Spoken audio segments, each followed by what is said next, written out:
Microsoft has grouped the functions into related entities. For example, if you see them here, they are all related, like financial ones are over here, logical ones are over here, text ones are over here, date and time ones are over here, lookup and reference are over here, math and trigonometry is over here, and then you have like statistical, engineering, cube, information, compatibility, web, and so on.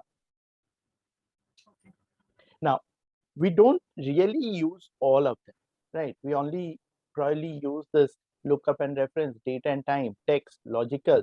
At most, I will say financial, maybe the IRR or a net present value or a coupon rate, something like that. But generally speaking, the most common ones are logical, text, date and time, lookup, reference. Even math and trigonometry, we will hardly do it, right? A cos or sine or cos and tan and all those which we did in school or high school, which we'll hardly do. Only thing we'll do is like the sum or the sum if or the sum if s and things like that. Okay. Now, to invoke any type of function, to start any type of function, we have two or three ways you can say. One of them is like I just now showed you, go to insert function, choose the function that you want to use. Let's say I want to use a financial function, accrued interest, and I say okay. So system brings up this window where I fill in, these are called arguments. Okay, issue is an argument, first interest is an argument. It's more like variables, right?